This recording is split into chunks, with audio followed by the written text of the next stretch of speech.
Hey guys, what's up? It's Danielle. So for today's video, I wanted to do something a little bit different. I know I talk about weight and dieting and that sort of thing on my channel every once in a blue moon, but for the most part, I can't talk.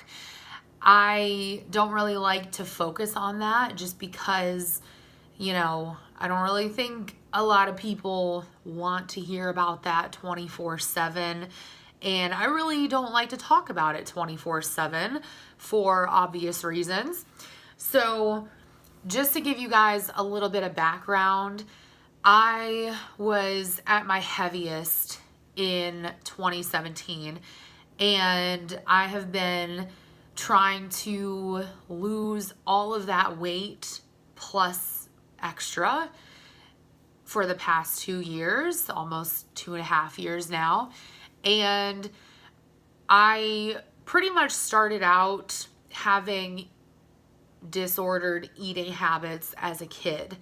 I didn't know this until I was in my really early 20s, but my mom actually was bulimic when, before she had my brother and before she had me. So she never got professional help for any of that. And even if you don't get professional help and you still stop the initial act of binging and purging, there are still some, I like to call them residual behaviors that are left behind. For instance, avoiding certain types of food, convincing yourself that you can't have X, Y, and Z. There's a variety of different things, and if you guys have ever had an eating disorder or you know somebody who does, then you probably know what I'm talking about. So growing up, that was what I was exposed to. And I used to hide food in my room. I used to sneak food all the time. And it got to the point where when I was a teenager, I was bulimic. Now, in my freshman year of college, I actually turned into a binge eater because I was on a pretty restrictive diet. It was 1,200 calories a day, and that's actually what was recommended to me. But I put myself on a restrictive caloric diet, and I managed to lose 60 pounds in 3 months. And needless to say, after all of those months of hard work and just pretty much worrying myself about, or worrying about food for such an extended period of time, I pretty much just said screw it when I got to college, and things got out of control really quickly. That combined with my depression and my increasing sense of social anxiety did not help one little bit. And like I said, I became extremely heavy.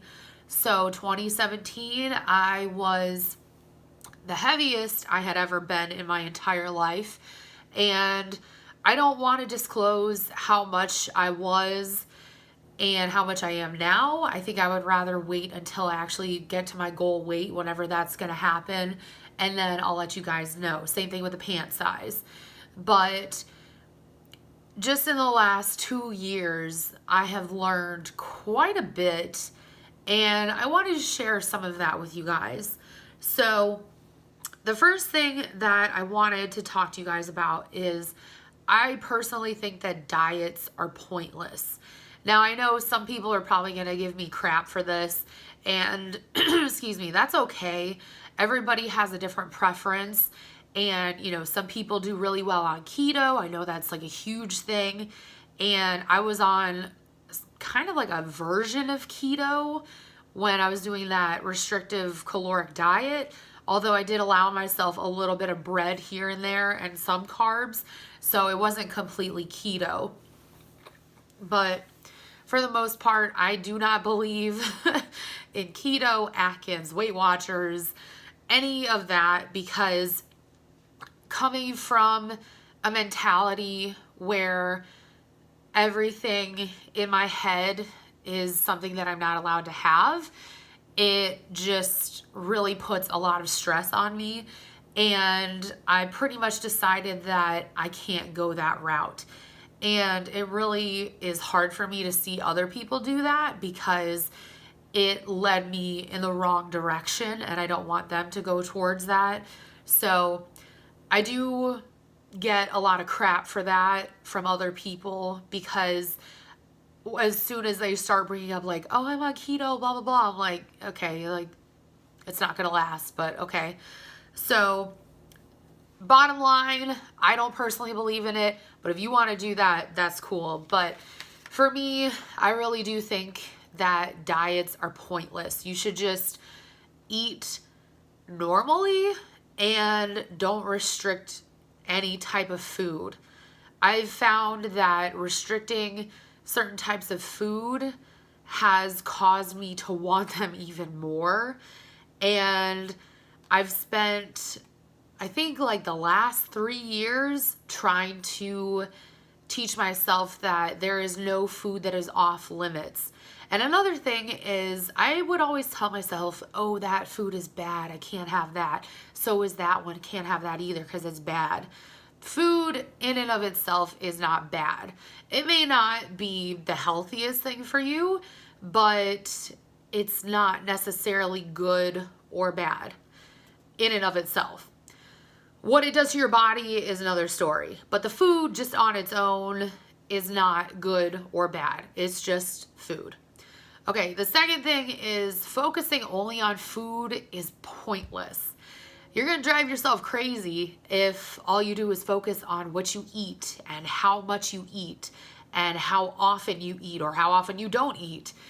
I even tried intermittent fasting for a while, and you know what? I didn't lose a damn thing. And that was eating properly and exercising. So all I really did was just drive myself crazy. Your body needs fuel, and obviously it's going to depend on what you put in there, but you know, hopefully you make good choices. So if you only focus on the food, it's probably going to be harder for the weight to come off. I think if you focus on yourself as a whole and you look at the big picture and not just one small part of it, then you're going to be able to overcome it a little bit faster. And either way, you're going to have to learn that the hard way, or you're just going to accept it and, you know, go from there. So, like I already said, depriving yourself is dumb. I personally do not believe in depriving myself. I will do it on occasion just because, you know, there are certain times when I'm like, okay, do you really need that? Like, you don't need it right now. And this goes along with something that my best friend told me. And this is kind of what turned everything around for me. And if you can hear, my air is on, so I apologize. But this is really what kind of turned everything around for me. I remember we were in one of the dining halls, and this is when we were just juniors in college. And she said, or we were just getting food in one of the dining halls. And I remember looking at a box of Pop-Tarts and being like, oh my God, I want those. Those look so good. And she looked at me and she's like, you know what? You can have them. Go ahead, you can have them. But just know that they're always going to be there. So you don't necessarily need to have them right now. And I'm like, wow, I never thought of it that way. So pretty much the food will always be there. And knowing that it's always going to be there, you don't have to feel the need to, you know, buy it right then and there or have it right then and there. And I think that is something that has really, really helped me, because before, you know, I had the same exact mindset that pretty much everybody else with an eating disorder has. And it's, when is this going to get taken away from me? When is this going to be gone? How am I going to find more of this? And that sort of a mentality is very bad. In case you didn't know that, it doesn't do anything for you. So that's just something that has really helped me. Another thing is exercise is everything. And I say that as a person who has never really been into exercising. I hate running. I always tell people if I'm running, it means someone is dying or someone is chasing me with a chainsaw or there's a fire or some kind of natural disaster happening in the area. So I'm not a fan pretty much of physical activity. As a kid, like I had people trying to force me into physical activity. So I kind of just, resented it, I guess you could say. And that's pretty much how it worked out for me. The one thing I did like was walking, but I always kind of looked at it as a way to just get from point A to point B. Most of the time I did think of it as a nuisance, but now that I have to walk a lot every day, and especially at work, I walk around 5 miles a day there, I really don't mind it at all, and I find myself trying to be more active. So it's kind of hard to get into it at first, but I feel like once you get into that rhythm, it's really difficult to get out of it. So you start, kind of broadening your horizons and you start trying different things. And I've actually started doing yoga a little bit more regularly, so it definitely leads to good things. All right, so the next one kind of depends on the person, but you're either bigger or smaller than you think. For example, I am probably bigger than what I think I am right now. And I think a lot of that might have to do with my depression. I obviously do not have great self-esteem. I'm sure a lot of us are like that. But I do notice a huge difference between when I take my depression meds and what I think of my body and when I don't take them. So I notice I'll be a lot more harsh on, the way that my body looks when I don't take it, and it ends up putting me in a place that I really have no intention of going back to. So it doesn't apply to everybody, but that's just one of the things that I've learned. The next one is baby steps are the best. So like I said, I have been steadily losing weight for the past 2 years, and I have no intention of trying to lose weight faster. And there's a reason for that. I have managed to lose a lot of weight before in a pretty quick amount of time, and I ended up gaining that back plus a little bit extra. And they do say that the best way to lose weight is slowly. So that's the approach that I'm taking. And also, I'm kind of enjoying my way back down, getting back down to the smaller sizes, because it's interesting to see how your body evolves, not just, when you get bigger, but also when you go smaller. It's really interesting to see how your body evolves. And I went into Target today looking for a dress for a friend's wedding that I'm going to in July. And I have a really bad tendency, sorry, my cat's playing with something. I have a really bad tendency to grab a clothing size that is at least 1 to 2 sizes larger than what I actually am. And I'm not sure why I always do that, but it happens. So today I think was the first time that I actually picked one that was an appropriate size. So that just goes to show that as I'm going through this process, I really don't know where my body is at. And sometimes it's kind of frustrating, but at the same time, at least I'm able to pick out pants and know what size I am. Shirts, I have no clue, because you know, everybody's bodies are different, and you know, different parts of your body shrink at different rates, I guess, but it all happens gradually, and in doing that, I think it'll stick a lot better. The other thing is I've learned all the dieting stuff in baby steps. The way that I started was actually by telling myself that I'm not going to deprive myself of anything anymore. And it's gotten to the point where I don't deprive myself, but I also don't find myself eating pizza for almost every meal like I used to. I think back to those days and I still don't know how I wasn't dead. Honestly, I don't know how. Okay, the last thing is there is no easy way out. I am proof of this. I have spent pretty much my entire life worrying about what my body looks like, what I'm putting into it, what I'm doing to it. And I think I just got to a point where I was tired of it. And it was really just like, there has to be some kind of a limit, you know what I'm saying? So that's pretty much it. There's no easy way out of it.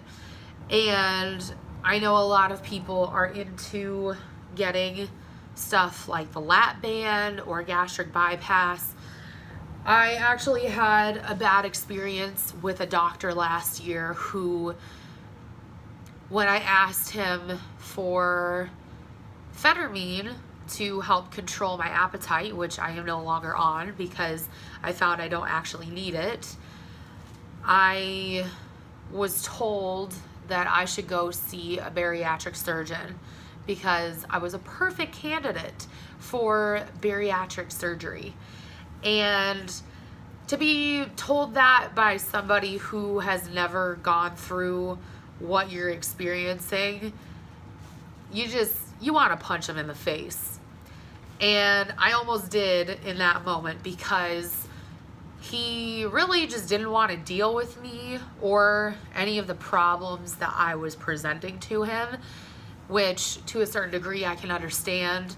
But as a patient, you are allowed to choose what type of, route you want to go, whether it's surgery or whether you're like me and you want to go the natural route. So the way I see it is I got myself into this, it took a couple of years for me to get this fat. And I got myself into it, and I'm going to be the one to get myself out. And I'm going to do it without getting stupid surgery, because to me, I kind of feel like that's the easy way out. That's just how I feel personally. I know other people who have had great success with gastric bypass, and that's great for them. But personally, I don't believe in it for myself. So that's just what I've learned throughout this process. Like I said, I've only lost about 4 pant sizes, and I still have, I think, like another 3 to go. So definitely not there yet, but I am more than halfway. So I will take that any day over what I was at before. But anyways, thank you guys so much for watching. If you have any questions, you can leave them in the comments, or you can find me on Instagram or Snapchat. I am not going to apologize for anything that I said in this video, because this has been the most difficult journey. Not just losing the weight, but gaining it all and going through all the emotional BS and everything like that. And I'm not going to apologize for it because I'm doing exactly what I set out to do. So that being said, thank you guys so much for watching. I love you all, and I will talk to you all in my next video. Bye, guys.